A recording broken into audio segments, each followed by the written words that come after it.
Welcome to Career Suicide here at the Daily Wire. I am the God King, Jeremy Boring. That's lowercase g, lowercase k. On the off chance any actual gods or kings are paying attention, for the next hour and a half, you're going to witness what is sure to be a train wreck. As we Please tell me this is going to last an hour. Just who's going to feel that way anyway. Here we are. It's the Daily Wire backstage. You know the drill. We just sit around, smoke cigars, drink whiskey, try to look as pretentious as possible, and then fire Michael Knowles right at the end. Roll graphic.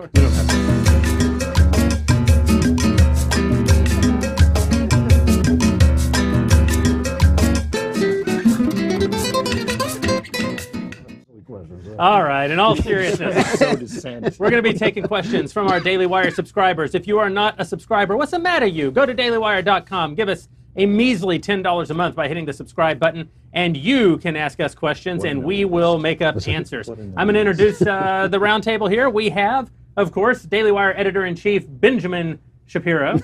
We have host of the Andrew Klavan Show, Andrew Klavan, host of the Michael Knowles Show, Michael Knowles, and a very special guest who needs no introduction. Alistair Cook. Actually, we're very pleased to have our pal Glenn Beck with us, author of the brand new book, Addicted to Outrage, which is going to be, I think, kind of central to what we're talking about today, mostly because he paid through the nose for this marketing opportunity. Oh my gosh, this is crazy what it's costing me. I will tell you that Stormy Daniels, has described the president's genitals in her book. I do have actual drawings of his supple nipples. So is that an exclusive? It's an exclusive. It took me a while to draw them out. I'm like, Don, wait, don't move. It is Baby Luigi and Baby Mario. Before we dive too deep, I want to introduce the lovely, the talented, the lovely Alicia Krause. She's going to be taking your questions, so be nice to her. Yes, please. Thank you so much, Alicia, guys. are you with us? I sure am, and thanks for joining us, Glenn. It's great to have you. Welcome to the Daily Wire Backstage, everyone. And in case you are not a subscriber, like Jeremy mentioned, I don't know what's wrong with you, and you're like, hey, how do I do that? Head over to dailywire.com and click on the subscriber button, because only subscribers can ask questions. It's a lot like our monthly conversations. So go over to dailywire.com, click subscribe. Cindy and I will be back here in the bunker, taking all those questions from our subscribers and tossing them to the guys throughout the show tonight. She looks more like Glenn than usual. It's true. Yeah. I've never Like that's a crappy uncanny. TV. Or you hire ugly women. No offense to ugly women. We do not. Wait, can I? I'm not allowed to. That's all right. Obviously, the big story, and this is because Glenn, you're new to the conversation here with us. It's not really a news show. It's a bunch of guys. Really? With the cigars and whiskey, I thought for sure this was hard news. But I do think that whereas we usually sort of organize these around a specific set of ideas or a specific cultural event, I think that the news of the day actually is a pretty good place to tee up for a good philosophical conversation. That, of course, is what's going on with Brett Kavanaugh in the Senate confirmation hearings and these allegations coming up from 35 some years ago in his past, or I mean, maybe 35, maybe 36, maybe 37 years ago in his past, depending on at what point we buy into the story. Let's sort of overview the politics of it. Michael, if you want to take us through that, and then we'll maybe dive deeper into the things that are actually interesting. Absolutely. So I think everyone who hasn't been watching the Mario Kart story all day has heard all of this, which is that this woman, Blasey Ford, who's a psychologist at a university in California, she is alleging that 36 years ago, she was at a party with a bunch of drunk guys, and Brett Kavanaugh was there, and he groped her, he tried to take her shirt off, and Mark Judge, who's another conservative, was also in the room. The first time she'd ever mentioned this was 6 years ago in a couples therapy session. So 30 years later. So 30 years after the fact. In that version, according to the therapist's notes, there were 4 guys in the room, and she didn't mention Brett Kavanaugh. So now, for the first time ever, at the 11th hour, after the hearings, after Kavanaugh could defend himself, this public accusation is made. The problem is it's not credible. And I think people are confusing these things, because when I say it's not credible, I'm not saying that she's lying. I don't know if she's lying. Yeah. Maybe she said it, maybe it happened, maybe it didn't happen, maybe it happened differently, who knows. But at this hour, to derail a good man's career, a Supreme Court nominee, at the very second that they would be voting, would be ruinous to our to our political system. You're saying it's not credible, not that it isn't true. That's a Yeah, different I standard. suppose it could be true. Who knows? I mean, It's more that it's unverifiable. It's There's unverifiable. no way in hell to verify this. She can't name the date. She can't name the time. She can't name the house. She Right. can't name the area. Right. So you're kind of stuck with some guys wrote me, and I say it's this guy, but there's no way to corroborate any of this. And the only other witness to the event, Mark Judge, says that it never happened. Dianne Feinstein came out today. She says she doesn't know if it's true. The Democrats refuse to have any hearings on this until, as they say, the FBI needs to investigate, as though the FBI are like the super secret police. They do the real Sherlock Holmes stuff. Like when you're really serious, you call the FBI. The regular cops you never call, even though this is a state crime, presumably. Right. But the FBI will use its magic DeLorean and go all the way back in time, and they'll sit outside with a pair of binoculars, just like in Back to the Future, actually. Yeah. And then they will check to see what happened. And the thing that is least credible about this is not even the story. It's the way the Democrats treated this. Dianne Feinstein had this letter July 30th. She did nothing about it for 7 weeks. And then she waited, and then she waited, and then she waited. She didn't tell Senate Democrats. Yep. She didn't tell anybody else in the Senate. She didn't tell the FBI. She didn't tell the White House. She didn't ask any questions of Kavanaugh in the hearings. She didn't ask any written questions of Kavanaugh. She didn't ask any questions of Kavanaugh in any phone calls with Kavanaugh. She waited until after all of this. And then she dumps a notice in public that there's an allegation that's anonymous, and she won't say what it is. And she does all that so that way this lady's forced into the public, and then she can say, well, it wasn't me. I didn't do it, right? I just said there was an anonymous allegation. It was bad actors in the media who forced her to come out publicly. Dianne Feinstein is the worst sort of cynic. I mean, it's as disgusting a hit as when Harry Reid just suggested that Mitt Romney didn't pay his taxes with no other evidence. No, It really- he did not suggest it. He said He it. got a phone call. He got a phone call. I got a phone call. Now it's out there. Mitt's got to answer for it. And it worked. And he I said- mean, Drew, you were It saying did. this before the show. And not only that, he said it worked. He said that's why he did it. I don't care what they He call said it. after. Afterwards. After. He said he didn't win, did he? You know, that's the solution. If that's your answer, then anything goes. And that's, to me, the worst thing about this is what it says we are going to become as a society. And I hate to talk about that, but that really is where it is, where we are going to say that if a man lives his entire adult life irreproachably. So I want to have this conversation because this gets down to the heart of what's really interesting about all this. Not the immediate politics, but what does it mean about us as a people. But first, to quote a great man, we have to make some money, honey. That's right. You're telling me. I'm just kidding. It was Michael. Ben, you got to tell us about Robinhood. Well, Robinhood is indeed the investing app that lets you buy and sell stocks, ETFs, options, and cryptos, all commission-free. They strive to make financial services work for everyone, not just the wealthy. So go check them out over at Robinhood.com. It's dailywire.robinhood.com. What makes them great is that the app works really seamlessly. It's really easy to use. We have one of the folks in our office who's been trying it out, and she says that it really is quite user-friendly. Other brokerages charge up to $10 per trade. Robinhood doesn't charge commission fees. You trade the stocks, you keep all of your profits. It's a non-intimidating way for stock market newcomers to invest for the first time with true confidence. Easy to understand charts, market data. You can place a trade in just 4 clicks on your smartphone, so it's really fantastic. Learn how to invest as you build your portfolio, and they have all these lists that they've curated for you, the top 100 stocks, entertainment stocks, stocks by CEO. It really is a user-friendly way to build your portfolio and learn to trade. So go check it out right now. If you go to dailywire.robinhood.com, Robinhood is giving listeners a free stock like Apple, Ford, or Sprint to help build your portfolio. Again, sign up at dailywire.robinhood.com. That's dailywire.robinhood.com. Go check it out right now. Why is it called Robinhood? I mean, it sounds like a lot of work. I mean, I just want him to steal money from the rich and give to me. Give it to me. You know, just that's what I want to Even do. if you guys ever start paying me, I would do it myself. I would use Robinhood. You That'd be would? terrific. To steal from people? Yeah. That would be great. It's true. Theft. You're not paying him, are you? No. No. Not Yeah, even okay. once. For Not what? even one For time. what? All right. Do you think this bitterness comes from not paying him? That could be it. No, he's too stupid. So, Drew, you bring up, Yes. I think, the deeper point, right? Which is, what kind of country do we want to live in? You've got an accusation that's 36 years old, that's, as we've said, not credible, can't be verified. I happen to think that it is going to take Kavanaugh down. I think that the guy's not no, going I to. disagree with that. But, No but way. even if it were true, we are saying that a man can live his entire adult life in an unimpeachable way, a way that everyone around him respects him, speaks highly of him. But if he got drunk once when he was a kid in high school and maybe mauled a girl and maybe did something he shouldn't have done, he's now disqualified from serving the public. I mean, that disqualifies almost every male, probably a lot of females as well. This is really abhorrent. We're talking about people, personalities, and politics. Which one of us want to live in a nation where you can do something at 16, 17? Remember, we have juvenile court and sealed records because we believe in forgiveness and moving forward in your life, what you did when you were a teenager, even murder isn't dragged up unless you start murdering people again. Yeah. Okay? Those records get sealed. Those records get sealed.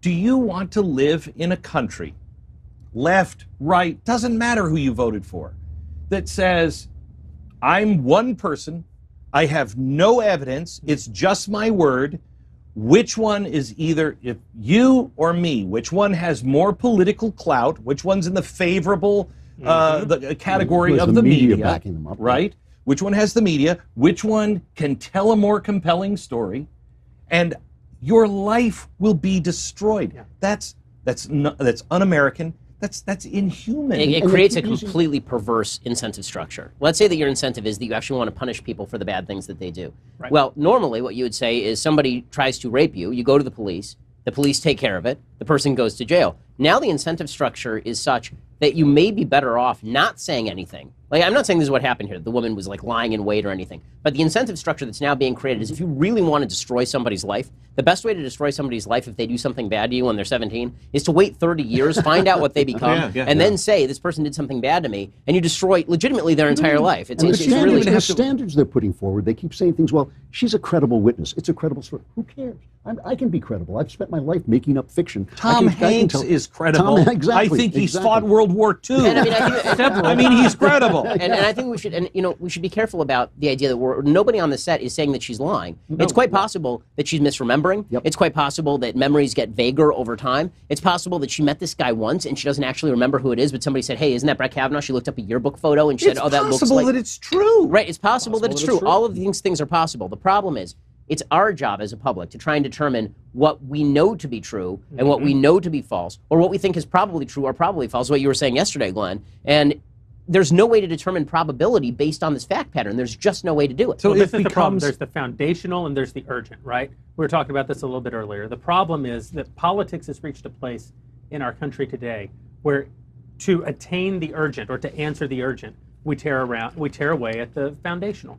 And so an example of this might be, in the current instance, we have things like due process for a reason because it protects justice for all people over time. But the Democrats see an opportunity to seize on an immediate political advantage for a situation which they would rightly see as urgent. The next justice on the Supreme Court is a major consideration, an urgent consideration, but it's far less important or foundational to the country than are we a nation of law or a nation of men, a nation of law or a nation of innuendo? This is why, when Ben and I were pretty much alone for a while during the election, because we didn't think Donald Trump would do many of the things he has done, which are good. We just saw the downside. When you're standing there is because, look, principles matter in the long run. Yeah. Ends don't justify the means. I don't want to live in Barack Obama or Donald Trump or Ronald Reagan's America that allows a person to be accused of something and stoned in the middle of the street. Right. We are so damn close to an American version of Sharia law where we're the woman or he's the woman that has been raped. Yeah. One woman will condemn you even if you have two other people testify. Doesn't matter. Her testimony is worth more than the man's. Well, actually, this is actually an interesting point that I was thinking about, and I heard some folks over at Commentary magazine talking about this too, is this runs so counter to even basic notions of any sort of ancient law, including Islamic law. Yes. Like in Judaism, in Jewish ancient law, in Hammurabi's code, you need two witnesses to an event to actually convict somebody. Right? This is true in the Bible. It's true in Hammurabi's code. I believe it's true in Islamic law as well. The idea that you actually have to have witnesses to convict somebody, or at least how about some form of corroborating evidence, like anything. We don't even know where this was. She didn't tell anybody at the time. Like, there are certain factors that we can look at, like in Roy Moore's case, and say, okay, there's a bevy of accusers. There's a bunch of corroborating evidence as to where he was at a time. So we can at least say these other details of these stories are true. So it's more likely. I do think this thing about the urgent versus the foundational, though, we can get a little carried away with that because that is almost the definition of politics, is balancing the urgent with the foundational. We're always doing that. The Civil War, do they really have the right to secede? We always have questions that are urgent. I think all of our problems at some level is we kind of have lost our faith that America itself has faith in the foundations. That, in other words, we're dealing with journalists who come out and say, if it's he says, she says, I believe the she. And you think like, well, wait, what about... By journalists, you mean the conservative. Yeah, Matthew Dowd. Howdy Dowdy. And I mean, I just think that is the thing. We've got generations coming up that don't know what the Constitution is, let alone what it says. We've got people on the air every single day basically running down the foundations of the country. And I think when you say the urgent versus the foundational, I can deal with that, as long as it's the urgent versus the foundational, right? And the foundational But you're concentrating on the foundational. I think the other problem here is that we have completely ratcheted up what exactly constitutes the urgent. Well, like we're living in the richest. I mean, we're living in the richest, most prosperous, freest country in the history of the world. And I mean, this is Glenn's book, right? I mean, we're beating the living crap out of each other on the assumption that it's justified to do that because this moment right now is so deeply urgent. And you can see this from the Kavanaugh hearings before any of this happened, right? You had Cory Booker going, this is my Spartacus moment, and Kamala Harris trotting out lies about Brett Kavanaugh and then having no way to back it up as far as him talking with members of Trump's law firm. This idea that we are 1 moment away from disaster, that perception actually brings about disaster faster than just recognizing where exactly we stand, because it turns everything into an urgent moment where all means are justified. Like we were talking about this earlier. I think it was Jeremy. Actually, it was Drew. You were posing me the hypothetical that when I was 15 years old, there were a bunch of guys in my high school who hit me with belts, like legitimately, like tied me down to a bed and hit me with belts. And you said, okay, well now it's 19 years later, and let's say one of those guys was up for a federal court hearing, and even he was on the other side. He was a Democrat. And he's spent the rest of his life being a solid citizen. Let's say he apologized to you. Would you come forward with that story? And my only answer was no, unless I thought the guy was legitimately Hitler, in which case I'd also be justified in shooting him, right? But the idea that you get to come forward with any bad thing you know about a person just because of politics, and that's the other part. Can I ask you a question? Because I don't think I think I agree with you. Even if the guy is Hitler, well, that's what they think Brett Kavanaugh is. No. If the guy is still the bully that he was, if the guy is still in that pattern, not somebody who I think is Hitler, because they think Kavanaugh's Hitler. The guy, it's absolutely unjust to go after him. On their urgency of it, aren't they making two simultaneous arguments? On the one hand, the left is saying abolish ICE, reform criminal justice. There's a movement on the left to have new, separate, post-juvenile courts for 21-year-olds because they are not mature enough yet to be morally culpable. So they should have the vote at 16. That's right, but they should have the vote at 16, and if a guy you should go into the Army at 18, right, but not come home and have the gun taken away because they're too irresponsible. Because you can't have the gun, and then this guy at 17 is accused of trying to take a girl's shirt off, and it mars the rest of his life. That seems to me a real bizarre, counterproductive prioritization of the urgent over the arguments they're making. I'm a little bit more torn on this than you guys. I'd like to get your opinion on it.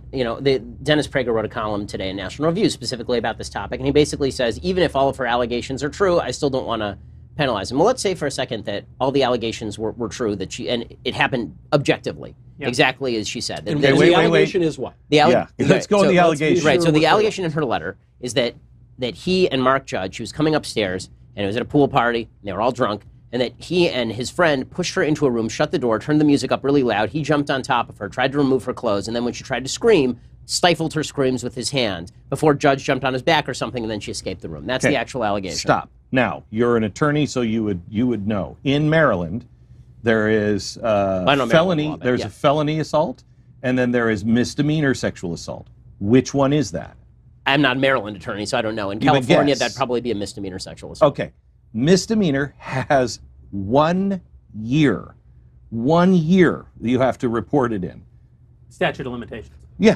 So you have statute of limitation 1 year. If it's felony, it keeps going. If you're describing that as the act, it's 1 year. But your question more specifically is, if we have video and we knew it was true, should it disqualify him from being on the bench? And I would say no. Yeah. And this goes to a fundamental question of can we live in a graceless society? Can we live in a society where men are responsible for the misdemeanor crimes of boys?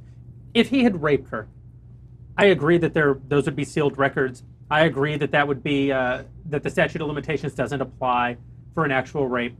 I would still, as an individual, look at someone and say, man, if 35 years ago you did even the worst thing, I have a certain kind of grace for you. But you did disqualify yourself from ever serving on the Supreme Court. Yes. Right? We would all agree. Yep. Yes. Yeah. Yep. Can't be on the Supreme Court. If what the guy did is as she describes it, The problem with what she describes is, I suspect, she's drunk, he's drunk, and we have to assume certain motives to him. It's very possible that what happened is something along the lines of what she suggests, but they thought they were roughhousing. We don't know what happened right before this or right after. We don't know what kind of relationship they had leading up to this moment from the charges at hand.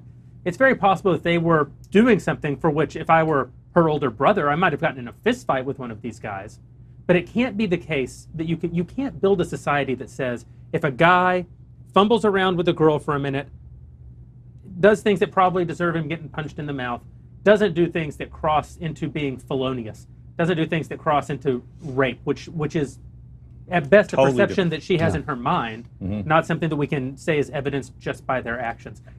In that world, I think no one currently serving in the United States Congress or Senate would have their job. No man. If And you know, it goes going back to what Noel said about the contradictions in their values. We're not the ones who, for the last 20 years, have been selling women the idea that promiscuity is empowering. We're not the ones who said that sexuality is just putting a cartoon mushroom in a hole. You know, we're not the ones who said this stuff didn't matter. That was disturbing coming from you. All day long. Would have been equally disturbing coming from me. All day long in my head, I just dum dum dum dum dum dum dum. I feel bad. I don't know. But you know, it is this thing that they set up where women were supposed to be the same as men sexually. And now suddenly, you know, even the other day they put out that video of Harvey Weinstein, who I think we all would agree is a true piece of garbage, right? Saying to this girl in a business meeting, you know, do you mind if I flirt with you? He puts his hand on her. So horrible. On her. It's so horrible. And yet at the same time, it's horrible because we're gentlemen. It's not, if she's a feminist, she's responsible for herself. If we believe what the feminists say, he asks. And she says yes. And when he puts his hand, she says that's a little high, but she doesn't say, get your bloody... Again, in that particular case, watching that video, I empathize with her. Me too, because it's Harvey Weinstein. You're George Clooney, it's okay. No. But you walk out, you're thinking to myself, I've got to do this deal. My company wants me to do this deal. Let me just plow through this. Yeah, you know, and so you put up with some stuff. And I feel bad for her. She shouldn't have to. You know, I'm gonna push back on you guys just a little bit here, because I think that, you know, the original kind of way that I set up the question is God's eye view. What she's saying is exactly true. So her ascription of motive is correct. Everything is right. If that's the case, then what you're saying at a certain point, you're saying God only knows. Well, if God knows that he attempted to rape her. But I think that what the left wants to do is basically say that even that the right would be okay. What the left wants from this conversation, and this is why they've picked this case, is they want the right to say that no matter what she claims, the right would be okay with it, right? No. And that of course is not true. But I guess the question that I'm asking is, let's say that everything were just as she said that it was, and we're not going to try and recast it into the fog of memory or the perception of he said, she said. It just happened exactly like she said it did, and her description motive was correct. I'm not sure I could let that guy sit on the Supreme Court without an act of actual repentance. Really, because if it's rape or if it's murder, presumably, if the person never made restitution for it, you would not be okay. Well, if the person raped or murdered, I wouldn't be okay. I wouldn't be okay even if he did say yes. I admire about the Democrats. They are slimy, but they have actually maneuvered Kavanaugh into a position where there is something at stake. He has denied it. He said, I think he said he didn't go to any party like that. He didn't go to the party. In this case, if he's lying now, he's done. That's disqualifying. And you know, Susan Collins said that. She was absolutely right. So good on the Democrats. They stink. They have no morals. They're hypocrites. They're slimy as can possibly be, but it worked. It actually put him in a position where he's done something that would be disqualified. Like it seems to me that if he went to her and apologized at any point or demonstrated that he had some sort of remorse, like it's a real question about. Actually, it's a question about restitution and remorse. Actually, it's a more general question than just this case. What does somebody have to do? You might be thinking about this because of where you're Yom going Kippur, right? I'm about to go atone in about an hour and a half here. I think you're right that. He might want to atone for that. He might want to, but also, you know, I'm an alcoholic. One of the things you have to do is you have to go to apologize to everybody, unless it brings up more pain and destroys things. Right. Okay. So maybe he's atoned for this, et cetera, but by admitting this at the time, going to her might have caused more pain for his wife, might have brought up bad things for her. I don't know what the situation is, but you could say, as long as he has lived his life as a man who obviously learned, if he did this, don't ever do that again?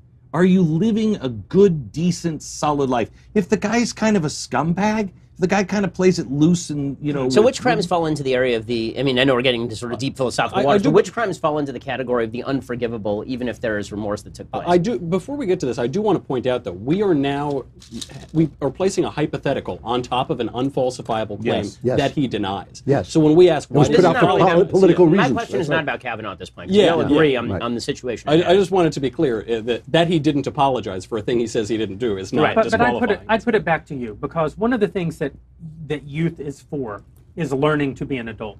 And you don't learn to be an adult by reading a book about it. You learn through failure. You learn through, I mean, I suspect that if we were to look back at any of our early lives with much... Let's just use because this is a real thing and involves you. Mm-hmm. The two guys that beat him with belts, tied you to a bed and beat you with belts.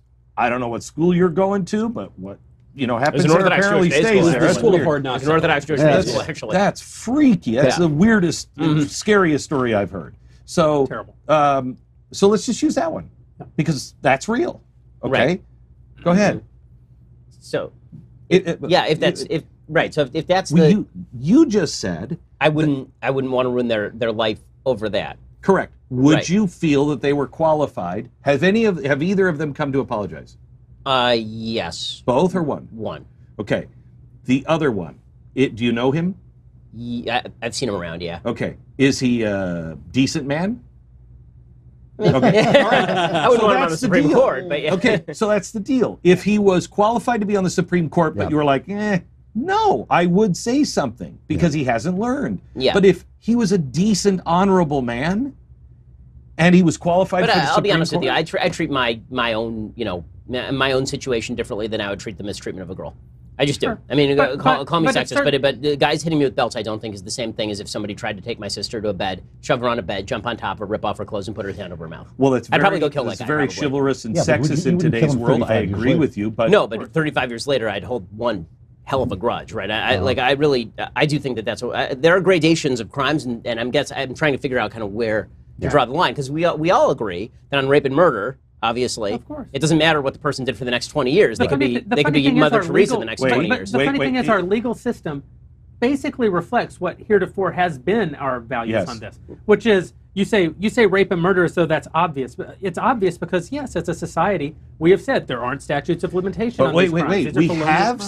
We have said if you're 17 or 16 and you murdered, that's sealed. Yeah. That's sealed. So our society has said if you are 16, so if somebody raped and murdered somebody, paid their debt, that record was sealed, should those records be unsealed for a Supreme Court justice 40 years later? Well, paid their debt is really the question.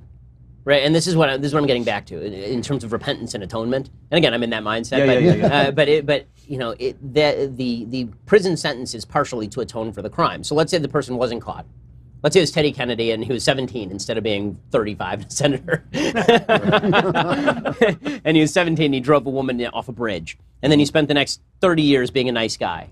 Yeah. Like, would I say that guy should be able to sit on the Supreme Court or sit in the Senate? I'd say no. Yeah, of course. I'd say no. But if the guy had done the time and learned from his mistake, then that does change. I think atonement does change the equation, but I'm not sure. I guess what it comes down to is I'm not sure that better behavior in the aftermath of a sin is the complete scope of atonement. Can I move this conversation just a little bit, though? You can't. Yes, I must. You can. Yes. But not until we do an ad read, because we are 10 minutes late. 10 minits late talking about stamps.com. Our former advertiser. Does California have to wreck everything? Yes. I just asked for a little juice box. Fruitables? Fruit and vegetables? I love vegetables. Well, we weren't going to say anything about this plan. Fruitables not our sponsor. Right. Stamps.com is indeed our sponsor. And Stamps.com, you love all the services the post office provides, but you don't actually want to get in the car and go down to the post office and wait in line. Well, you can now get all the great services of the post office from your desk, because you can print the postage directly onto your mail. You have a scale, they'll weigh it exactly for you, and then you just print it directly onto the envelope, onto a sticker, onto a piece of paper, you tape it to the actual mail, and you're good to go. You put it in the outgoing mail, you just saved yourself an enormous amount of time. You click, you print, you mail, and you're done, and it's all available, obviously. It's online 24 hours a day, 7 days a week. Stamps.com will even send you that digital scale so you can weigh those letters and packages, make sure that you have exact postage. We use Stamps.com here at the Daily Wire offices. It saves us an enormous amount of time, and it does save us money because it costs money to spend time going to the post office. Go check it out right now and use promo code Shapiro for this special offer. Stamps.com, promo code Shapiro, 4-week trial, including postage and a digital scale, which is a pretty solid deal. Go to Stamps.com before you do anything else. There's a radio microphone at the top of the page. Click it, type in Shapiro, Stamps.com, and you enter that promo code Shapiro. Again, you get a 4-week trial, which includes postage and a digital scale. Pretty awesome deal just for saving money anyway. So go to Stamps.com and use that promo code Shapiro. Save yourself some time and save yourself some money. Get all the great services of the post office from your desk. And also, if you like our Daily Wire podcast content, Stamps.com is one of our absolute best sponsors. Oh, they're terrific sponsors. So if you enjoy the content that we bring you, make sure that you help out our sponsors by letting them know. I just like watching the envelope go into my printer and come out with a stamp. That's right. I go, wow. And I got to tell you something. One time I tried to send a letter without putting a stamp on it. Didn't work. It doesn't do a damn thing. Didn't work at all. Yeah. Drew also likes color television. I cut you off. I want you to say what you wanted to say, and then we got to check in with you, Alicia. Okay, you bring up Teddy Kennedy, and Glenn has written this book, Addicted to Outrage. And part of our addiction to outrage is that we're caught in this kind of Greek tragedy cycle of revenge. For years and years, we have been watching the left. The lion of the Senate drove a woman into the drink, left her there while he changed his clothes and set up his alibi. Bill Clinton, we told that what a Puritans we were. Ken Starr, he was the witch finder general. And now suddenly this kind of ephemeral charge about something that happened 36 years ago is supposed to derail a man's entire career. And it does make you think, I'm sorry, but it does somewhere inside me, I just think, you know what? Take your Bill Clinton and take your Teddy Kennedy and take your John F. Kennedy and get stuffed, pound sand. Because how can we play by the Marquess of Queensberry rules when they are coming at us with an axe? Right. I agree with the general sentiment, but I think that it's an argument that proves too much, as they would say in law school, right? Because that puts Roy Moore in the Senate.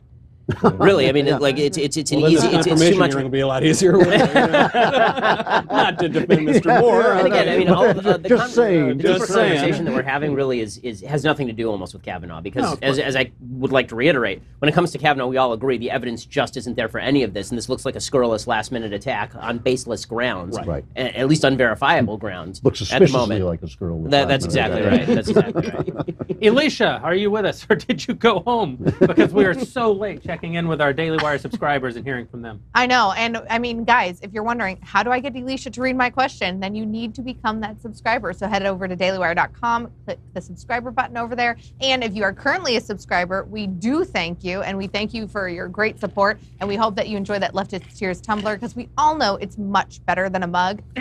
No. Now, to be fair, the Louder with Crowder acrylic mug, which can be yours for $10 a month, I think, is a superior repository for ash. There's no question about it. That's what it's I made like for. to find my ashtrays at garage sales, preferably from the mid-century, but okay. So we are rolling through those subscriber questions, so thank you to all of our subscribers that have submitted some. First, we have a question for Glenn. Anthony talks about how Mr. Beck's new book is about how division in our country can lead to the downfall of everything that we have accomplished. As a college student, Anthony wants to know, what is something that he can do to bridge the divide? I think we need to separate ourselves from the political world in the first place. Take off the team jersey. I am, everybody sitting here on this Kavanaugh thing, if the accusation was rape and they had evidence, every single one of us would be saying, Kavanaugh's got to go. Yep. He's got to go. Judge Barrett, baby, let's do it. We do not have a team jersey. You have your principles. We have to start taking the team jerseys off and then looking at the bigger principles. Should Alex Jones be taken off? No, he shouldn't be. We shouldn't be deplatforming people because we believe in freedom of speech. Should you be chased off of campuses? No, we believe in freedom of speech. And what's more, do you want to pay an exorbitant amount of money to go and have somebody feed you a bunch of nonsense? Or would you rather have a university experience take you and throw you up against the wall and offend you in 100 different ways to get you to think? Yeah. That's what we want.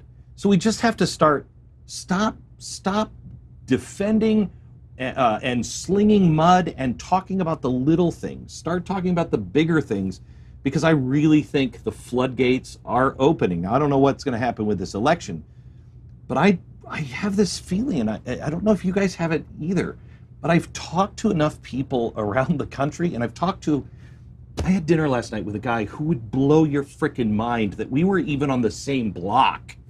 He sat in my house last night and said, I can't even talk to my own party anymore. Okay? This is a guy who's currently in the mix. I can't even talk to my own party. I don't know how to bridge this anymore. And I want to talk to you because maybe you can help me. And I'm like, are you kidding me? You know, Barack, calm down there. Right, Barack. It's almost that. It's almost that. Yeah.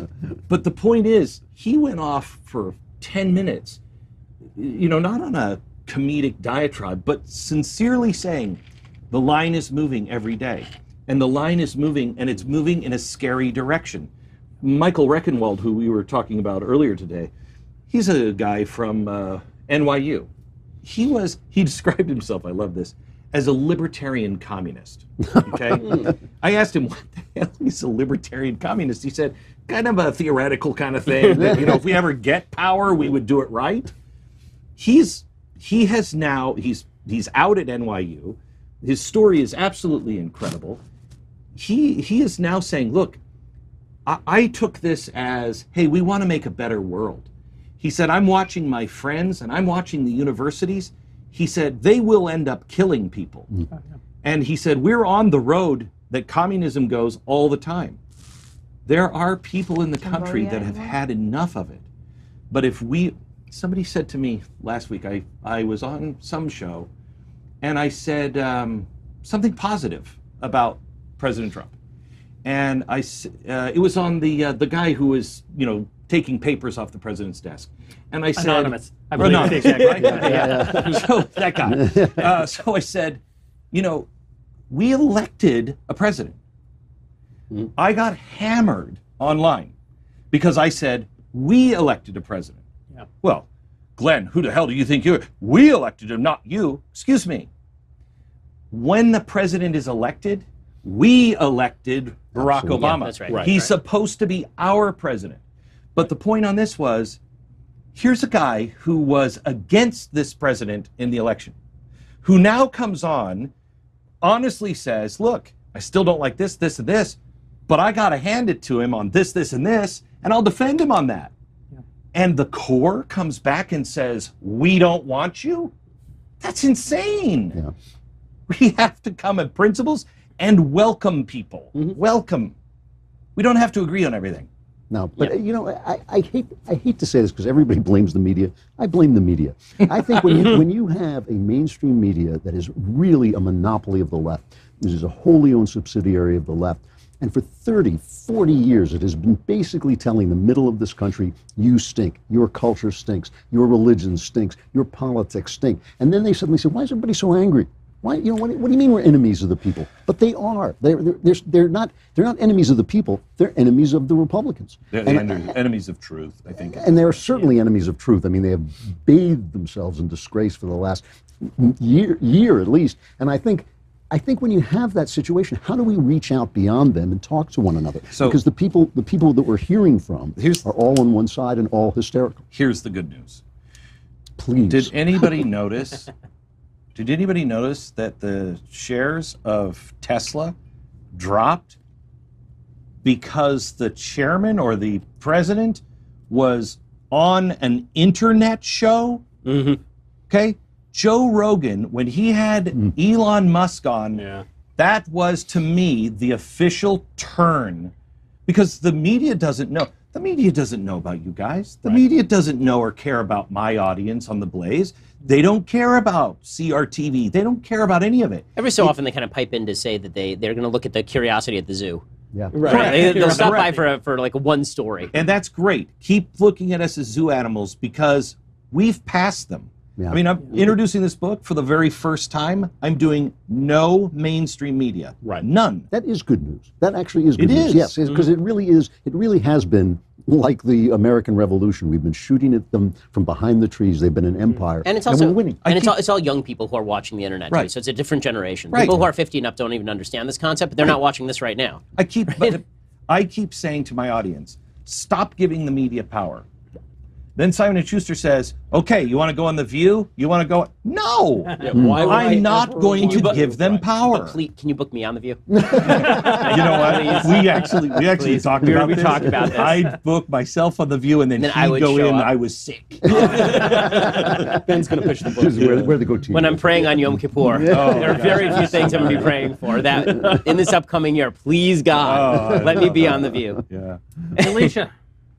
I'm still here, still got some great questions. Spencer wants to know, if the apocalypse were to happen today, which book would each of you try to preserve? Addicted to Outrage by That was the only one. available today. Is that a pal or No, not? that's not a pal. He means No, it. he does. Okay. He doesn't even like me. I'd bet money that we all come up with the same book. At least the first half of the same book. You got to try. And Glenn will come up with another sequel. That's Wait a minute, can I just ask you something? The apocalypse happens, and we're grabbing a book? Yeah, I don't know why y'all wouldn't be coming to the Glenn, Krause I'm a house, Jew. We 'cause do this I'm- every couple of years. Right? Yes. Apocalypse, that is literally the outline of my people's history. The apocalypse happens and we grab a book. That is the... Krause House is the place to go in the case of a zombie apocalypse. That's right. I'm just saying, I'm going to have my chicken coop, and the only reason I have a rooster is so I can keep eating chickens and not just the eggs. I got the guns. I am now going to make my second shameless plug of this question. One question, 2 shameless plugs. It's a 90-minute show. I listened to the Lady Brains podcast recently over at ricochet.com, and I heard Alicia have a very compelling argument about the raising of chickens and quail. Yes. And it was fine. It was edifying. It was wonderful. Then came the part where Alicia said, my big problem today as one who raises urban chickens is the hipsters who have ruined urban chicken coops for all of us. And I thought, physician. Thanks for that. We have lots of fun over there. Do you see the article in Silicon Valley? People are now paying up to $15,000 for a chicken coop. Come on. Really? And here's the best, and if anyone is looking for a job, just hear me now. They are paying $350 an hour for chicken counselors. Really? How much? People to come and say, you don't understand your chicken. Your chicken is feeling this way. How much Alicia has never paid more than $125. How much does the fryer cost? You won't stop complaining. Drew stole my joke. No. Alicia, we got time for one more question. I think we do. I think we have a question now from Evan, if we get it up here on the teleprompter real quick. And he wants to know about some of the movies, because I think all of you guys really like movies. Michael, of course, is a big fan of the late movie past, R.I.P. R.I.P. He says, do you view Michael Corleone as a villain? And also wants to say thank you for all that everyone does there, except Knowles. So, new favorite subscriber. That seems fair. First, I would like to say, when we're talking about Michael Corleone, that was my father, Kate. That's not me. That's not me, Kate. That's very good. That's very good. Big man! That was a different man. I didn't know he could do anything. From early Pacino to late Pacino in 30 seconds right there. Well, yeah, it is. I have a movie story that's kind of funny, which is that when I was like 21 or 22, I stood in line for 12 hours to shake hands with Bill Clinton, the former president of the United States. And he had been my president, when I was coming of age, and he had this book out, and I lived in LA, and I was poor, and I had nothing to do. And one of my pals said, if we stand in line for 12 hours to meet Bill Clinton, and he signs our book, that crap goes for like $500 on eBay. And so we stood in the line to get our book signed. I still have mine, by the way. This wasn't very long ago if you were talking about eBay. I couldn't bring myself to kind it. of a shameful story. No. 2014, 2015. Last week. So it's me and my pal who will remain nameless because he actually has a career, probably doesn't want to be associated with this. We stand in line and we're thinking, what are we going to say to the president when we meet him? And I wanted to make a joke about how long his book was, and I wanted to compare it to that book that we would all save in the apocalypse. And so I was going to say, the good book isn't much longer, Mr. President, But when I got up there and I looked into those piercing Bill Clinton eyes, and I was shaking hands with Bill Clinton, I said, "This is good Lord's books not much longer, Mr. President." And he actually looked at me like we were going to have a fist fight. He was like, "I don't know what you just said, but don't come at me, bro." And then my pal comes up behind me and tries to salvage the moment. His question was going to be, "I understand you are a movie buff, Mr. President. What is your favorite movie?" And what comes out of his mouth when he glances at the president is, "So what's your favorite movie buff?" To which Secret Service puts a hand on his shoulder and pushes him along. And Bill Clinton calls out after us as we're being escorted from the premises. It says, "High Noon, I tell you why in the book." Great film, I have to say. Good thing you didn't approach him with a cigar. It might not have ended well. Great film, whether you're left or right. I've Yes, discovered. it is a great film. It Everyone- was made for the left. It's but interesting. great film. There's a right-wing critique of High Noon. And the right-wing critique it comes from the folks over at the Claremont Institute who actually contrast High Noon with The Man Who Shot Liberty Valance. The sort of critique goes that the problem with High Noon is that it basically suggests there is no such thing as civic virtue. That nobody in the city is willing to help the sheriff, that the only person who's willing to do anything is the one guy, and the one guy is what saves the civilization. And they object to that. They basically say that you actually need, as in The Man Who Shot Liberty Valance, the entire town basically coming together at a certain point in order to save civilization. Conservatives don't understand culture. It doesn't matter what the film says. It's a great story. Well, I don't think they're ripping on the quality of the film. It's a great film. But I don't know if I agree with that. I mean, look at, Winston Churchill. Churchill. Look at Churchill. Look at Bonhoeffer. Yeah. Bonhoeffer is such a remarkable man, standing up all by himself. Didn't win, and most people are afraid. Most people, the whole town, it takes a special time. Look at Poland. Lots of people stood up. I talked to the chief rabbi of Poland, and he said, there are more righteous among the nations in Poland than any other country. Yeah. I don't remember what the number was, 7,000 Christians or something like that stood up. And I said, what was the population of Poland again? 7,000 is pretty small. Yeah. He looked at me, and it was such a bizarre experience because I'm thinking that's little. And here's the chief rabbi, and he says, do you realize what it took for those people? Yeah. And he's right. Yeah, it's not as much fun when it's not happening in fantasy. Right, and you look at life. people now. How many people are really willing to stand up to their own tribe, are willing to stand up in their own office, are willing to stand up in Google and say, excuse me, but we're not deplorables. I am a conservative, and I'm not ashamed of it. You're and fired. Stop treating me this way. Send my severance package to the car that I parked in. Right. They're not willing to do something that simple. So when things get hard, It is true that we all like to think of ourselves as the person who would stand up and do something, but the truth is, virtually no one would stand up and do something. That's right. I mean, we play this little game in the Jewish community pretty often, which is who's the good Gentile, right? Like the Nazis come, whose house do you go to? Yeah. Basically. And not mine. Please do not come to mine. Right, exactly. I don't know him. Thanks for that. I mean, you got a big house. You could hide me safely in that 1,000th bedroom. And, I tell you, this is because you can't predict how you're going to act in those situations. Right. Especially if you haven't, courage is a muscle. And if you haven't done all the work along the way, That's right. I mean, I took my family to Auschwitz, and my kids are just so screwed up. They're years of therapy for them. I took them to Auschwitz, and I said, this is 7, 8 years ago. I said, I want you to decide who you are today. I made each of them pick a righteous among the nation. They had to read a book about that person and look into it and really think about it and then make the decision. Because if you're not living your life that way when it's easy, you'll never make it when it comes time to actually hide somebody. Interestingly, when they study the people who actually did save people, they had all had an experience before where they had failed to do it. They had almost all of them had an experience, one experience where they had failed to do it. Which kind of goes to our core conversation. And You then they go learn back. from failure. You don't learn from Yeah. Elisha, thank you for the questions. If you'd like to get in another question and you're watching us right now as a Daily Wire subscriber, send it in. If you're not a Daily Wire subscriber, we want your money. DailyWire.com/subscribe. Give us a measly $10 a month. You will get the beautiful Leftist Tears hot or cold Daily Wire tumbler. You will get the Ben Shapiro Show, the Andrew Klavan Show, the Michael Knowles Show, and you will get to ask us a question before the end of today's broadcast. Maybe. I mean, we're not doing very well keeping a clock, but we're going to do our level best. In the meantime, Benjamin.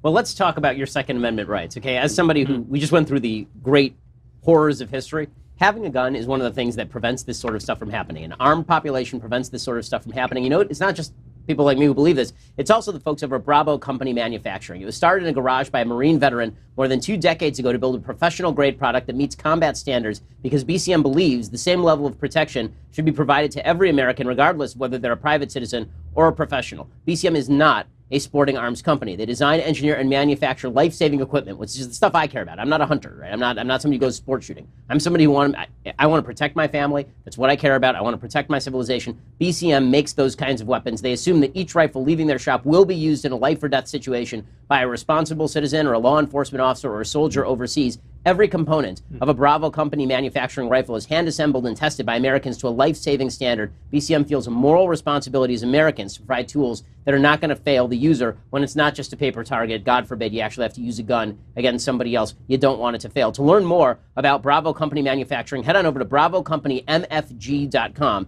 There you can discover more about their products, their special offers, their upcoming news. I've talked to the folks who run it. They're really spectacular people, and their product is just great. It's BravoCompanyMFG.com. Find out even more about Bravo Company Manufacturing and the awesome people who make their products at YouTube.com/Bravo Company USA. That's YouTube.com/Bravo Company USA, BravoCompanyMFG.com to check out their products. So we've strayed into culture, and I feel we should stay here. And typically when we talk about culture, we're always talking about it through a negative light. It'd be pretty easy to go to the Emmys last night. We could probably camp out there for the rest of the show because, Hollywood just provides endless fodder for this sort of thing. I've heard the God is a her. That's what. Yeah, and she is. Yes. Yeah. I'm pleased. But I actually want to talk about things that we like in the culture right now. Like you've got 5 guys here, all who spend as much time thinking about culture and entertainment as we do thinking about politics. We just talk about it a lot less. What are you watching right now? What are you listening to right now? What's got your attention? Let's kind of go round robin here and. Well, I've actually been watching some old series because I watched some of the new series and some of them were decent. I thought Ozark was okay on Netflix. But the one that I've been watching, I went back and I was rewatching Rome, which I don't know if you've seen it. Yeah, sure. Yeah, from HBO. Two seasons. Our really friend Bill good. Whittle's favorite television show. Yeah, and except for the typical, it's HBO, so we have to put boobies on the screen. And on Amazon, you now have the ability to skip forward 15 seconds in a row, so you just get flashes of pornography as opposed to entire scenes of pornography, which for some people is the benefit and for some people is the drawback. But I click pause. yeah, exactly. But the show is really good, and it takes you from essentially Caesar re-entering Rome and crossing the Rubicon all the way up to the Battle of Actium, and it's really quite good. I've really been enjoying rewatching that. Also, my wife and I started watching the new Jack Ryan series on Amazon. Oh, how is it? How many are you in? I only watched 1 and I was a little sleepy. 3. Does it get better? It does get faster? better. It does get better. The first half of the first episode is very slow. Yeah, very slow. And then once they get him actually in the action, Right. then it does change the series radically. They do the thing that Hollywood always does. Well, so first of all, the good thing about the series, aside from the fact that it's actually showing law enforcement in a good light, which is nice, is that the villains in the series are actual Islamic terrorists. Like actual. You will find by the end of the series that it's some oil guy Yeah, in Texas that's setting it all up. I don't think so because they're spending an awful lot of time with the terrorists. Like, if they humanize the terrorists a little bit, they're going to spend a lot of time with them. So the one conceit the series engages in, and this one really drives me nuts, and it's something that Hollywood does for dramatic purposes, is they basically say, well, this terrorist became a terrorist because of something bad that happened to him when he was a child, right? Yeah. Some Westerner did something to his family, and that's why he became a terrorist. And it's like, that's how this starts. Go look at terrorists. I'm sorry, that is not correct. If you look at the sociological data about terrorists, a huge number of them are middle class to upper middle class, came from homes that were middle class to upper middle class, were well educated. People join terrorist groups because they agree with the ideology, not because something bad happened to them in their youth. Most people had something bad happen to them in their youth, and they didn't pick up a gun and start shooting people for no reason. So it's that is annoying about the series, but it is well made, and it does take the problem of Islamic terror at least 75% seriously.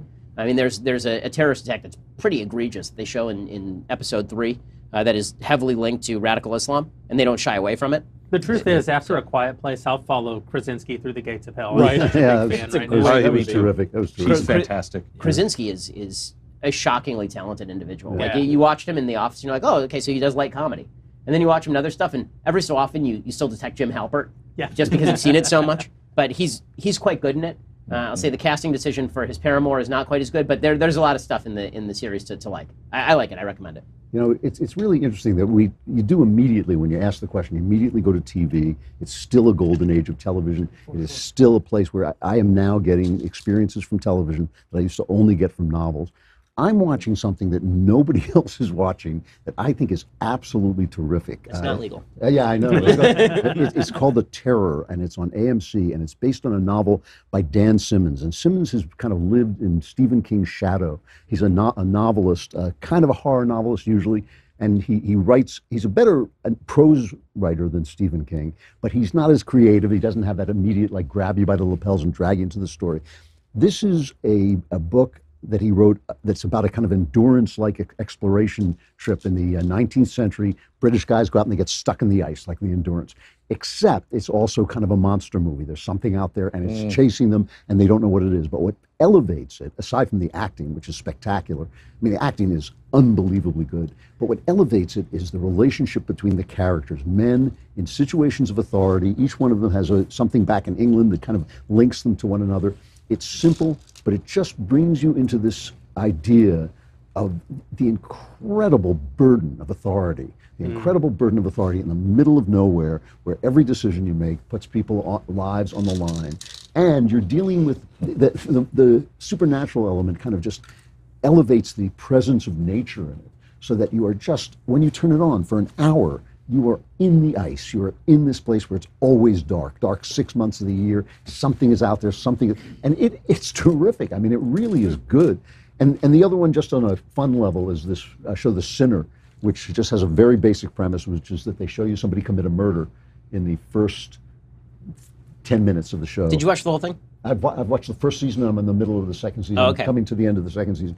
And Is second season worth it? I mean, I watched the first season. Yeah, no, I really like it. And Bill Pullman is doing this really eating the scenery performance, which you don't, as a neurotic cop who keeps saying, yeah, I know you did it, but why did you do it? And it's not what we think. And it's just an entertaining crime show. You know, I'm interested in this idea of authority. Obviously, none of the five of us have ever been in situations where the stakes are life and death. None of us has ever worn any kind of authority where the decisions that we make could have that kind of.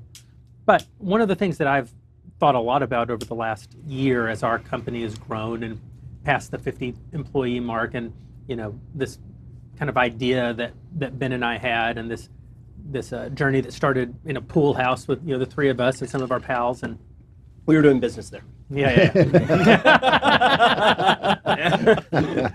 And I think now about the responsibilities that have come along with the growth of the company and what that means. And one of the sad things that I've learned about being in charge is that basically being in charge means that you pay an enormous price for every small mistake that you make. Yeah, and that other people pay a price for every small mistake that you make. So I delegated all this stuff to you. That's why the price you end up paying is much higher, because it's compounded, because if you're good, you actually care about the people that are paying the price because of your stupidity.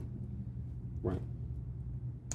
I'm watching Fortitude. Have you watched Fortitude? No. You love Fortitude. The way you describe this, it's Fortitude. It's who's the star of it? Not Costner. The crazy. He's got a crazy brother. Dennis Quaid. Dennis Quaid. Yeah. Oh, yeah. So thank you. We should be on Password together. Yeah. Crazy brother. Dennis Quaid. The first season, I think, is a little better than the second, but it's almost the same thing. It's in the middle of nowhere. It's filmed up by the North Pole. I talked to Dennis while he was shooting it a few weeks ago, and he said, "Hang on, I got to go outside." And he put the phone down a bit, and he's like, "Where's my gun?" And I said, "You need a gun?" And he said, "Polar bears are everywhere here." He said, "We just don't. You don't go without a gun." Wow. It was amazing. So it really is this rough, nasty environment. And it starts out with, there's a thaw in the ice, and they find all these woolly mammoths that are down under the ice, but there's something that they don't know that's growing inside of them. That's cool. And it just goes, you don't know what's happening for a long, you can't figure out. Dennis Quaid only comes in like a ways into the series, like season two. Second season. The other is I cannot wait for the premiere of The Marvelous Miss Maisel. Really? You guys, have you watched it? No. No, I've been so off put because whenever I see a culturally, I just can't stand the Jews. And when I see a culturally Jewish show, I'm like, I'm going to watch a bunch of people who completely screw up Judaism. This is brilliant. It's brilliant. John Podhoretz is a huge fan of this show. Oh my gosh, it's well written, well produced, just expertly carried it every step of the way. It's got the time period down. I was afraid of like a propaganda sucker punch when I watched the opening because it seemed like it was moving from 1950s happy housewife to empowered woman who decides to leave family behind kind of thing. Is that the dynamic? No, it starts out that she is this uber housewife that it's just hysterical to watch because it's 1950s. You know, it's Mad Men time. And she will get up an hour before her husband to put on all of her makeup and then tuck herself back into sleep so she always looks great, okay? And she's perfect on everything. She's a overachiever on everything. And she's helping her husband, who is a horrible comedian. He's an ad guy, and he wants to be a comedian. She just thinks that it's something they're doing together. And she's helping him, write the jokes and everything else. And he's stealing jokes from Bob Newhart, okay? So she hears Bob Newhart on TV doing his routine, and she's like, honey, he stole it. He's like, no, I stole it. That's what we do. He goes and bombs. Then when she says, I thought you're not serious about leaving your job because you suck. She gets hammered one night, and she goes down to the comedy club for some reason, and she just wants to tell everybody off. She grabs the mic. She's hysterical. She's really, really great. So now she's just found this, but she's trying to balance her home life the way it's supposed to be. I think it's great. It's really funny. A really good pal of mine is the love interest in season 2. So it'll be fun to see. Really? Yeah, it'll be fun to see how he does. Yeah. A buddy of I hate to talk about him because I don't ever want him to pay a price for anything being else. Being a buddy of yours? Being a buddy of mine. As we've learned, actors being associated with any of us. Yes. Is Bad move. Just a terrible thing. Can I ask you a question? Would you get together if I could? Because I've become I don't want to even say. I've become friends with people that have had interactions with all of us that have paid a heavy price, and I've talked to them. Would you do a show with me if I could get a couple of people who have paid a heavy price, just to get together and just tell the story as it happened, and just end this storyline? I mean, I would love for that, considering that, legitimately, we have major celebrities who walk into this office who are not political on a regular basis. I mean, once a week probably. Yeah. And I will actively tell them that if you take a picture, you should not post it on your social media. Right. They will come and they will murder you. Just don't do it. People who don't even necessarily agree with the politics, but they appreciate No, they just enjoy the showmanship and all that. But Yeah, exactly. I think we're at this place. I have one of them who, and it's not the one you would think. I have one of them that is, I think, willing to do this. It would nudge the other one into it. That'd be great, because if it broke the dam a little bit, where people felt like they could say, "Oh yeah, I listened to Glenn," or "Oh yeah, I listened to Ben or Drew," or not only that, I don't know why they listen to those. I want to be who I want to. I want to be who I want to be, and I want to live in a country where I can think, and I can say, I just had a guest on for one of my podcasts last week. She was, Cassie J. Yes. Red Pill. Mm-hmm. She's great. She's terrific. Yeah. So we were talking, and she said 3 times, okay, I'm thinking out loud here, so I don't even know if this will work, and I don't know if I should say it. And I'm like, say it. That's the world we want to live in. Right. To where, you might say something that is stupid, and you're like, okay, I forget that. That's good. Yeah. Mm-hmm. We got to get back there. Instead, we live in a world where Norm Macdonald, someone that each of us, the 4 of us, Glenn, if you're not a fan, you should be 5. 5. Good. Love him. The greatest book of the decade. Norm basically had his career threatened last week for saying, "I like my friends." Yeah, That's basically all they said. Oh, I know. I like my friends. You know who I think is really pathetic in that story? Jimmy Fallon. Yep. Yes. Yep. Jimmy Absolutely Fallon too. pathetic. Let me say, for Jimmy Fallon to say there are producers at NBC who are crying about Yep. this, what is that? When I was on Jay Leno, this is 4 years ago. The only reason why I was on Leno is because one of the senior producers was a conservative and retiring. And he came out of the closet and he said, I want one guest myself. And he picked me. So we made this deal. It was at Christmas time. We made this deal. No politics. On my front, no politics. We're going to talk about Christmas. That's all we're going to talk about. Let's just have fun. It went back and forth through negotiations. We made the agreement. He comes in. We're in the green room. We had flown out to do this, sitting there in the green room. And he comes in and he said, they've changed the deal. And I said, what do you mean? And he said, you're going to get out there. I've seen all the questions. They're going to sandbag you. And I said, no, they're not, because I'm not going on. And Jay Leno comes in. And Jay is a nice guy. You guys know Jay? Yeah. A really nice guy. And he says, Glenn, look, they're killing me. The producers are all killing me. I got to ask a couple of questions. I said, Jay, that wasn't the deal. No. He said, Glenn, we have to do it. And I looked at my staff and I said, guys, call the pilots, fire up the jets, let's go. And we started to walk out. They panicked. Okay.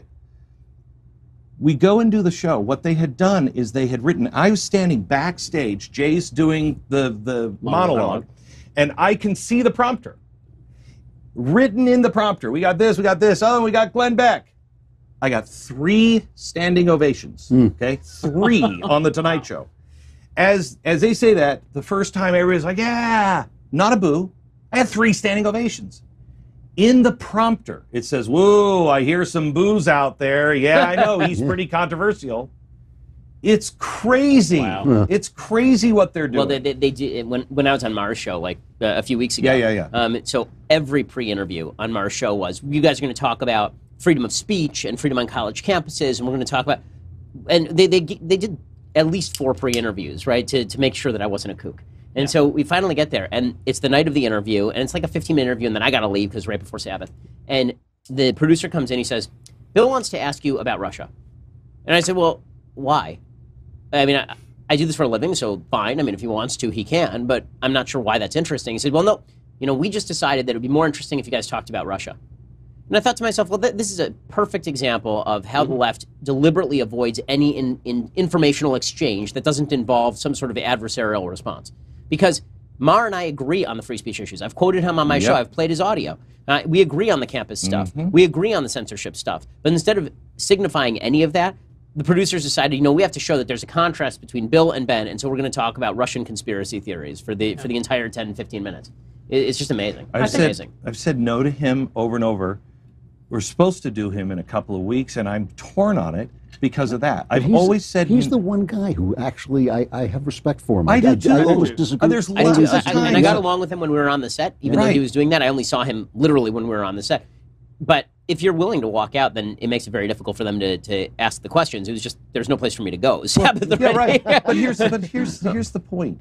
The reason why I've always said no to that is, Bill, you're doing, the Roman Colosseum.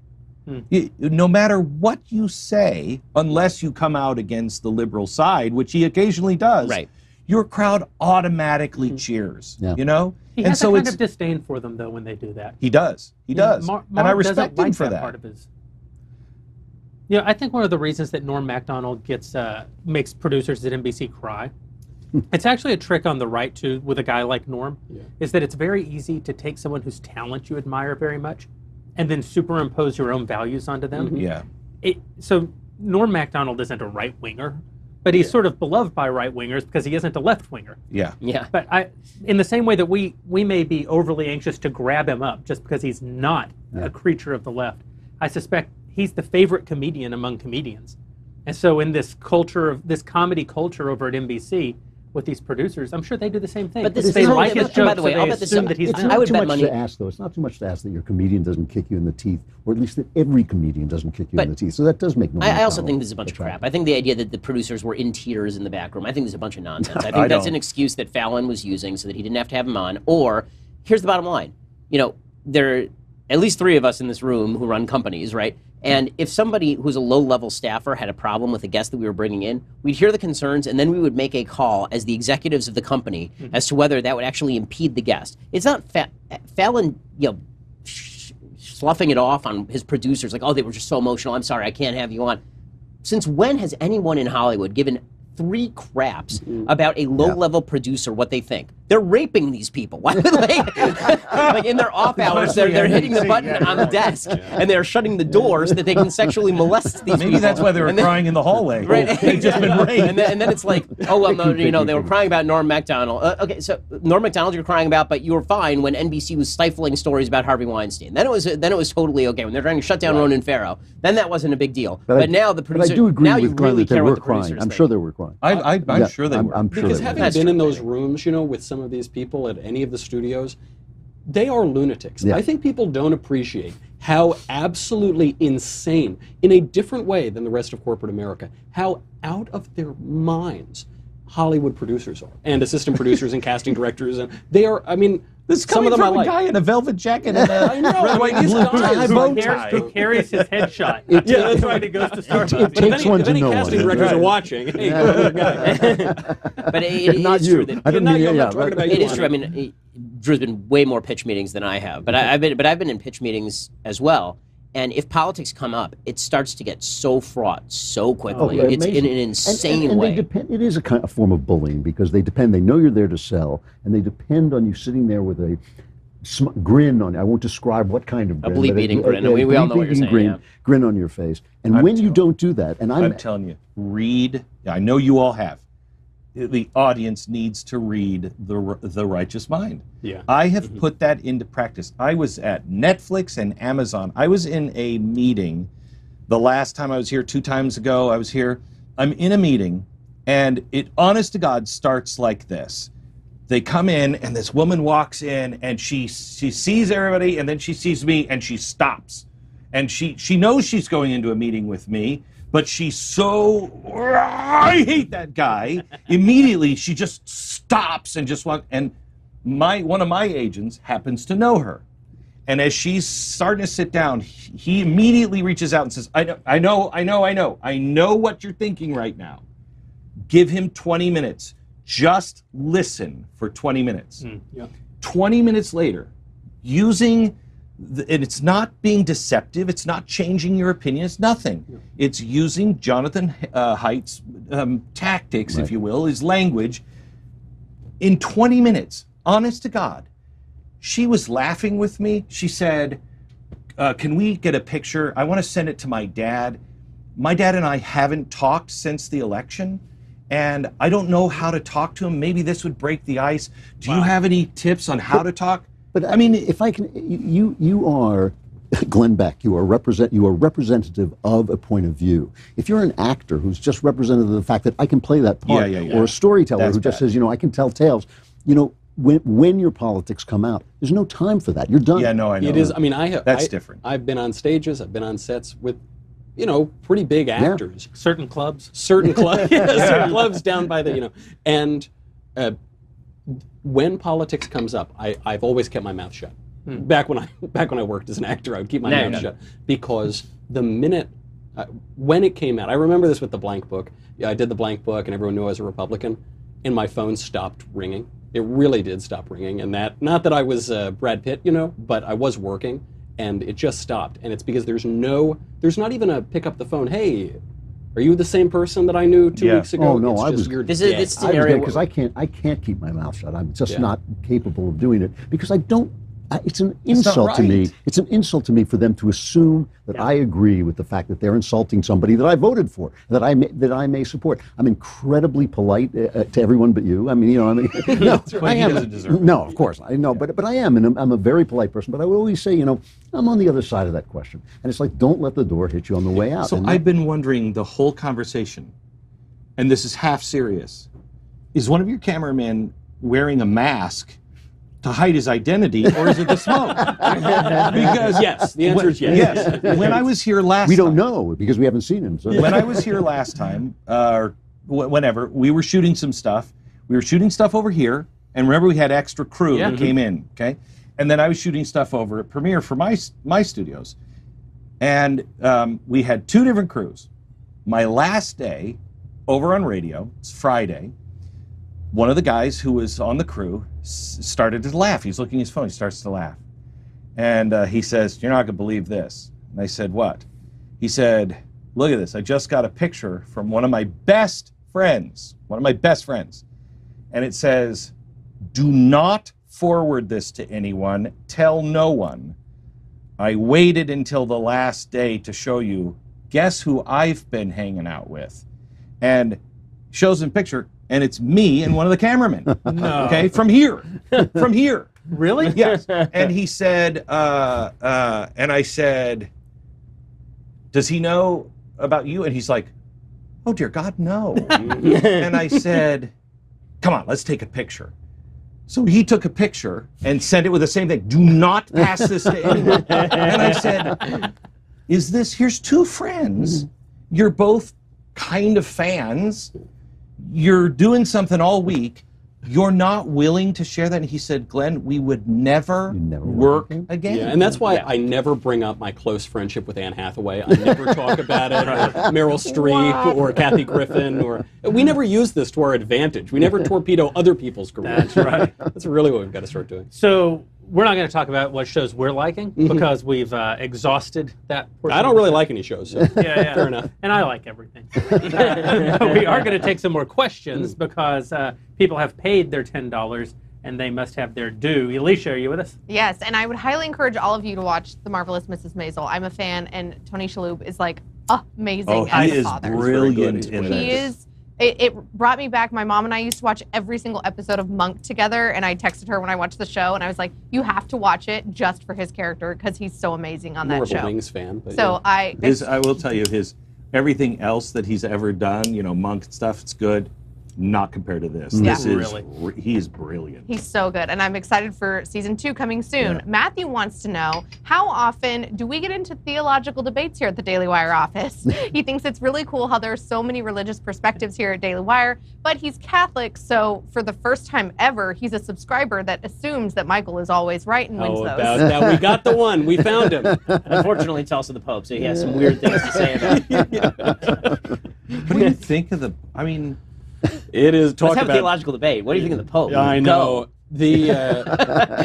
It's funny. People ask me this all the time. What do you think your church is falling apart? All these cardinals and the Pope, and I think it's wonderful. I think it's wonderful. I've been hoping for this. For to happen once, we years. agree. Yeah, I think it's wonderful because the Pope. It has been so corrupt in that hierarchy for so long. I mean, building for so long, and certainly throughout this pontificate, there has been so much corruption. There's been so much confusion, doctrinal confusion, upending millennia of Catholic doctrine. I want it to be all aired out. I want to kick out all the bad cardinals, all the bad bishops, get rid of them. This is how you know that he's a Catholic, because Catholics are like Yankees fans. Like something bad happens, I'm a they're like, Yankee well, fan, too.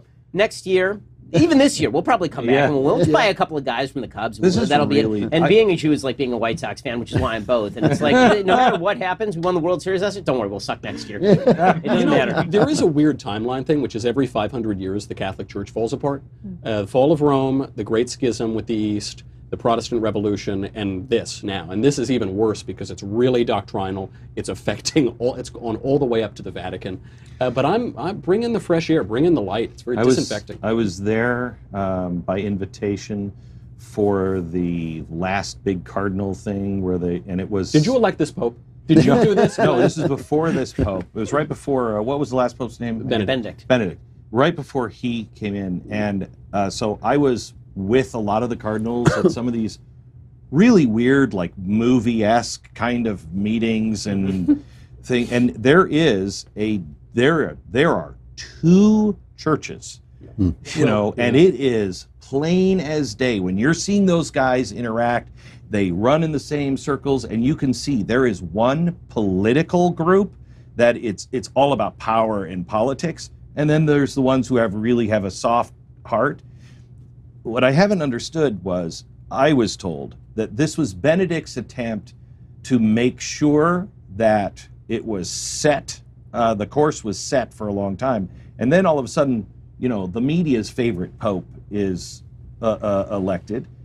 And I've had I'm not Catholic, I'm a former Catholic, but I've had real problems with him. He's a Jesuit, first place. That was the first mistake. Yeah, which Kavanaugh, by the way, teaches at a Jesuit school, which makes me question Georgetown him. Prep, Jesuit high school. So that's weird because that's not necessarily a good thing. But what happened? How? If you want to figure out where to fall on an issue, if the media supports something, you should. No, I know that. But what happened to Benedict was supposedly setting it up, and then all of a sudden it's a strong U-turn. Benedict is one of the greatest men of this century and the last century. He was certainly one of the most brilliant theologians. The Regensburg Address, the Regensburg Lecture, is one of the most important orations in modern history. And then he left. Why did he leave? We don't know why he left. It was the first resignation in hundreds and hundreds of years. Now we have what would be the first really properly Vatican II Pope, post-Vatican II Pope. And we're seeing some of the implications of that change, doctrinally, temperamentally, pastorally, going on and on and on. But it is funny because the media say, oh, how lovey-dovey, how wonderful, we love this Pope. Approval ratings at 90%. And yet Archbishop Vigano, the one who accused the Pope of covering up for certain cardinals, that's a serious man who speak of credibility. That guy has a lot of credibility, and you're seeing a lot of rot in there. A lot of these cardinals, McCarrick. So what about this? The last two popes were actually two of my heroes as a non-Catholic. Of course. John Paul II, obviously, great man. Right. Benedict, I agree with you, terrific. one of the greatest minds of our time. But all of this stuff was going on under their watch. What were they doing? Benedict was defrocking a lot of popes, laicizing them, sending them into seclusion, punishing McCarrick, and yet under the pontificate of Francis, Cardinal McCarrick, one of the worst of these guys, was all of a sudden back in public again, living in seminaries again. You have to speak of the political side of it. Yeah. We want our Pope to be wise as a serpent and innocent as a dove. We don't want that to get inverted. And if there are political machinations going on, I'm not surprised. I'm not surprised that when certain cardinals and bishops are playing nice on TV and how compassionate and nice, those guys might have a lot of skeletons in their closet. And it really juxtaposes love, true faith, true hope, with sentimentality. And we now have a church largely of sentimentality. Can I ask you one more question? I have a good friend who's deep Catholic.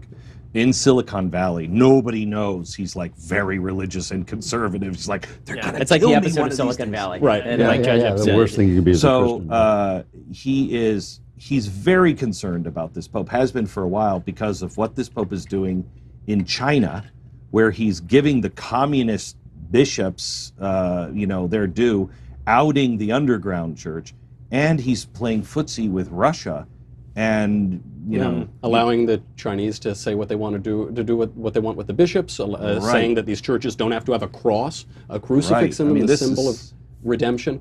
The hope here also with this Pope is he's made flippant comments. With respect to Vigano's testimony, he said, "Oh, I'm not going to say a word about it."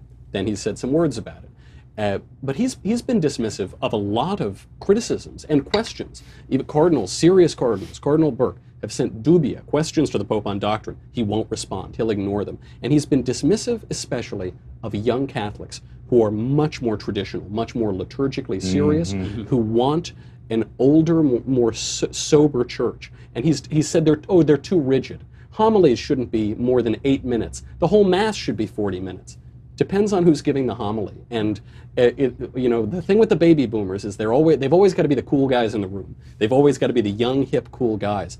And there is a generation now, generation that's coming up, which is returning. This is where, to get back to the base question, which is how much do we discuss theology? The truth is, on most of the key questions, putting aside the doctrinal matters, on most of the key questions of values, we're all on the same page. So we have a lot of discussions about that, but usually it's in contrast with kind of the secularizing society and influences from the outside, because all of us, I think, can say that we are duly frustrated with the elements of our own religious sectors that are attempting to liberalize and destroy the eternal doctrines of our faith. I mean, I know that in the Jewish community, this is always a challenge, and it's a great annoyance. The number one question I get asked, actually, is, you're so conservative, why are there so many liberal Jews? And my answer is because the vast majority of liberal Jews don't actually abide by any actual dictates of Judaism, and you're seeing the same thing in the Catholic Church. The future of the Catholic Church is in going back to principles that actually matter. The future of Protestantism, mainline Protestantism is declining. Evangelical Protestantism has been picking up where all of that slack is. Yep. And the reason for that is because if you're going to get me to go sit in a boring room for 2 hours, there better be something I'm hearing that's worth it, because I could be going out doing something fun, right? So it better be something worthwhile that actually has some sort of transcendental value, not, oh, you're going to bring in pizza and a guitar, and now I'm going to feel special about things. This place is pretty amazing for its religious conversations. I mean, That's Jeremy is a pastor, and kind of a radical pastor. I call you an antinomianism, an antinomian. And I say I'm not against the law. The law's against the me. law's against you. And Knowles is a genuinely informed Catholic, and J.A. is a very J.A. and Knowles have been fighting the Reformation. I mean, really, Well, it's 'cause I you feel gave like me I'm. Hilaire Belloc's books, I know. and so I read Belloc, and now I'm going to go fight a crusade. No, I sometimes feel like I'm going to negotiate the Treaty of Westphalia between these two. And we're going to win it clowns, this time, damn it. Can I tell you something? When Tommy Lahren was working at the Blaze, it was just like this. Felicia, give us a question. Moving right along. How We have many another times did question you say, from- oh, and then he gave me Belloc? I got her to read it all on Twitter. Next question comes from Matthew that wants to know, has politics always been like this? The what? Like Has this, has politics always been like this? Well, Yeah. it's been a lot worse. I mean, there was a civil war where we killed several 100,000 of each other. It was a bad day. The 30 years war. The election between Jefferson and Adams is my favorite. Is the worst. It is the worst. However, Jefferson called Adams a hermaphrodite, and Adams said that if you elect Thomas Jefferson, there will be blood in the streets, and your daughters will be raped, and your children's heads will be on pikes. But it was, at the end, you got either Jefferson or Adams. When we had Hillary Clinton running against Donald Trump, my it God. felt like one of those Japanese horror movies where, like, Gorgo is fighting Godzilla. It doesn't matter who wins, the city is gone. The Iraq War, even on that point of the founding era, because I do are we too obsessed with sex? We're always just talking about sex. There was that great quote from John Adams, our second president, about Alexander Hamilton, that there weren't enough whores in Philadelphia to contain his secretions. That's a line, It's pretty spectacular It's a little stuff. Stormy who was it? Daniels. Was it Taft, or who was it? It was in Rochester, where where he had fathered an illegitimate child from. I remember Yeah, he grew up that's a right. prostitute Yeah. or something. and Taft or Grover Cleveland? Cleveland. Cleveland. I think it was Yeah. Cleveland. I mean, this has been And going Taft wasn't able to participate in such Hard hijinks. to maneuver, hard Yeah. to- But Cleveland's whole second run at the presidency was built on this question, right? That he Yeah. had You know who did a great piece on that was Glenn Beck. You know that. I love You him. made a Have you terrific heard about his new book? Addicted to Available outrage. at bookstores everywhere. No, you did. In all sincerity, you did a video a few years ago about Cleveland and Yeah. the sex scandal, which I stumbled upon and really Yeah. quite enjoyed. Yeah. We have time for one last question, and then we will end today's discussion by asking Ben Shapiro to tell us what the heck is Yom Kippur. William wants to know, dear legends, this is a question that has been on his mind quite a lot recently. He wants to know what all y'all's positions are on free will versus determinism. And I have to say that, William, I love you as a subscriber because he actually said all y'all's. Y'all. This will take All just a the couple proper- minutes, right? Yeah, we'll knock- I'm going to speak to this for a brief moment because the question of free will versus determinism is one of obviously the most important philosophical questions, one of the most important theological questions.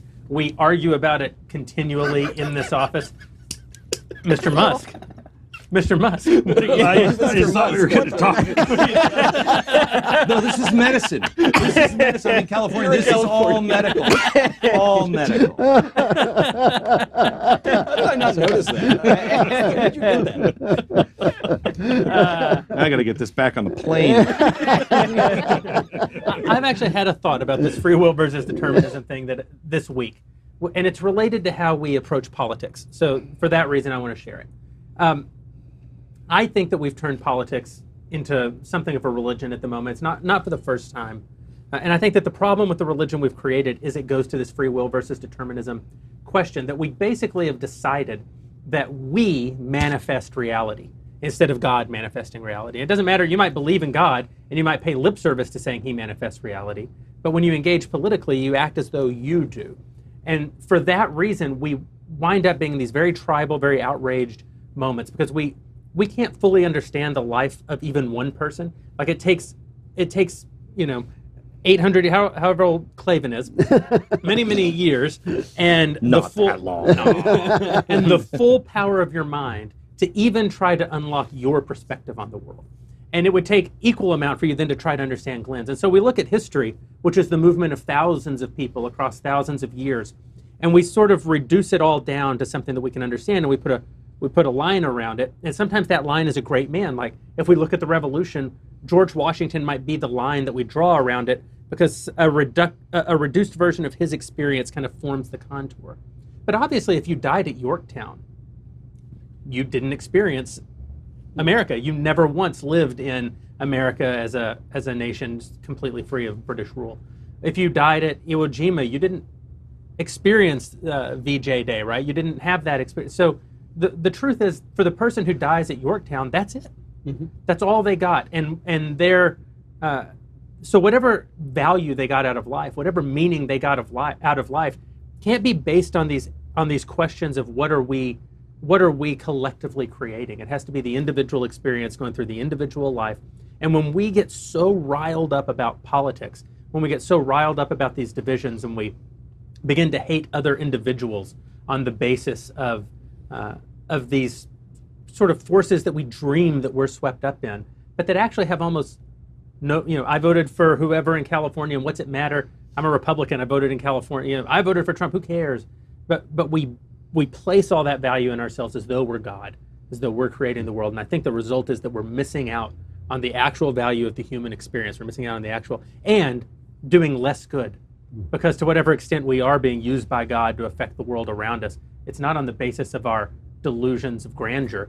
It's on the basis of how we interact with self, how we interact with each other, and how we interact with God. When I heard, stop! Would you stop that? That is so deep, man. That is so deep. Let me hit that, brother. I thought Alicia said to comment on the difference between free will and feminism, and I was going to say we have to choose one. Alicia, thank you, and thanks to all of our Daily Wire subscribers. Please give us more money. We promise to provide you with some value beyond what you've experienced here. You can get all full episodes of our daily podcast and the Leftist Tears Hot or Cold Tumblr. Ben, I wasn't kidding. I really feel like tomorrow's a big day. Tonight, Tonight, in about an hour and a half, I'll be in synagogue. Yeah, exactly. That's why we're cutting off early, guys. So thank me for that one. So the Yom Kippur is the holiest day in the Jewish calendar. It's the day that basically the last 40 days have been leading up to. So about a month before Rosh Hashanah, you start, it's known as kind of the days of penitence, and you start saying extra prayers in the morning for repentance. And then between Rosh Hashanah, the idea in Rosh Hashanah at the beginning of the year is that God basically opens the book when he's going to decide how your next year is going to go, whether you live or whether you die, how you're going to die if you do. And then on Yom Kippur, the book is sealed. And that's when God has made his final decision. So this is basically us getting in our last minute prayers, is saying what we're intending on doing. It's not just New Year's resolutions. You have to specifically atone for the things that you've done wrong in the last year. Mm-hmm. You are not allowed to atone before God unless you've actually said sorry to other human beings for the things that you've done to them. Since I had a perfect year, I don't have to do that. But I didn't get my phone call from you yet. Yeah, exactly. but the rule is that you actually are not allowed to, but for sins that you committed against another human being, you can't ask God for forgiveness for those sins until you've actually atoned with that other human being. Mm-hmm. And so we fast and we pray and we wear white. We're not allowed to wear leather, for example, because that kind of is indicative of the human body. The idea is you're supposed to imitate the angels as much as you possibly can. And it can be a really uplifting day because it's basically you pouring out your heart to God. And then at the end, if you've ever been to a Ne'ilah service, which is the very end of the Yom Kippur holiday, everybody stands for essentially about an hour and a half. You don't blow the shofar, which is you see in all the ancient movies, the Jews blowing the shofar, the horn. We've been doing that for days, did on Rosh Hashanah as well. On Yom Kippur, you don't blow it except at the very end. It's really dramatic. and that's the idea of Ne'ilah is the gates to heaven are closing. And so getting in while it's still good. So it's a very pressure-packed day. I mean, people take it extremely seriously. You basically spend all day in synagogue atoning. And also, the nice thing is that you're recognizing that God is not just a God of justice, he's a God of mercy. Because God knows better than you that you are going to make a bunch of resolutions about how you're going to act next year, and then you're totally going to blow it. But the question that God is asking is, are you sincere in the moment? Is this something that you, in the moment, it's credible to believe that you're going to try and carry that forward through the rest of the year? So it's really an amazing day. Like it's actually my dad's favorite day of the year, even though we're fasting. He said specifically because we're fasting, because the way he sees it is this optimistic moment. I actually, as a human being, get to stand before the Creator of all things and say, and He cares enough about me that He wants my atonement. It's an amazing concept. Well, what better note to end on than that God is a God of mercy? I think that sort of wraps up the full discussion of the night, and it's certainly something that whatever hope we have, we better hang it on that. Thanks to everybody for tuning in. This is the Daily Wire Backstage. We promise to do it again. Glenn, thanks for sitting in with us. Thank you. And hope you'll join us again. Enjoyed it.